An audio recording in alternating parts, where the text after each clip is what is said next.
Hey guys, I want to do a quick video on our Avant 528. We have the model with the hydraulic rotating timber grab.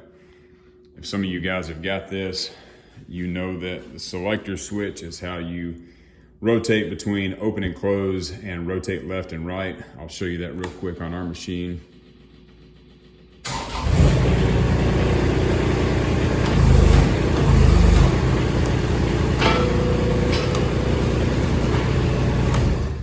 We had an issue on a job site yesterday where our rotator stopped working. We did still have the grapple function, and usually that's one of three culprits.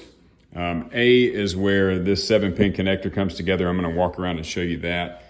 B, there is a solenoid up here with a couple of wires in it. C, there is a 25 amp fuse here that from time to time does blow. Or D, it's one of these three switches on your joystick.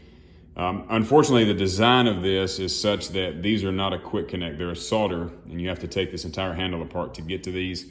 This is a replacement red button, which is exactly the same as the blue. And you can kind of see there, you don't have a lot of space to work on, and you have to be careful soldering these. If you overheat these, it will loosen these up in the connectors and you'll ruin a button.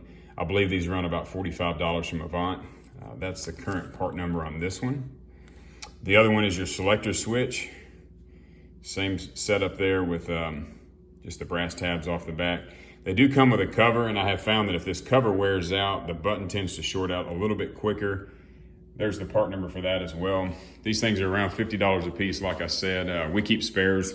Ours typically tend to go out every 4 to 6 months, depending on whether we're in the rainy season, how much sand we get ground up in ours, because we're in Florida. Sand is a big issue here.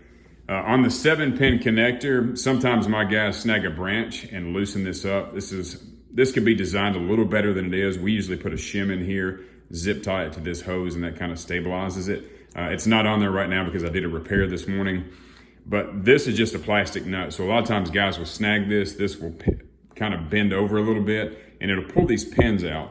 And the way that's designed is you've got 7 pins in there, and they just slip into this holder, and I'll take that apart in a second. But if you get very much movement on this at all, these pins will slip out, they don't make good contact, and you'll get intermittent, or you won't have the function at all. The cool thing about Avant though is they do, see if I can separate one here, kind of zoom in there. They do label each one of the wires with a number on them. And what we have done is we've just kind of written that down because it does wear off over time. And we've just got kind of a quick cheat sheet. They put them in order, label the color by number, and it matches on both sides of your attachment, front and back there, where that quick connect is at. But sometimes this will get loosened up on the front. It also happens on the back from time to time. And you can see we've kind of got, so I can rotate this up for you. We've just got a piece of material in here that we've zip tied to try to keep that in line, to keep it from bending too much, because if it does bend, it will pull those apart. So if it's not your quick connect and it's not the buttons, we have snagged this once before and broke this. This is just a small solenoid. It's got 2 wires that go into it. I've still got the old one that we broke previously. And you can see, being made of plastic, it doesn't take much to bend that thing over.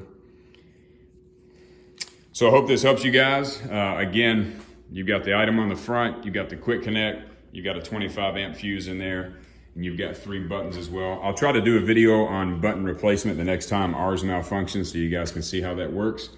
Like, subscribe, comment. If you've got a question, put it in there and I'll try to answer it. Have a good day.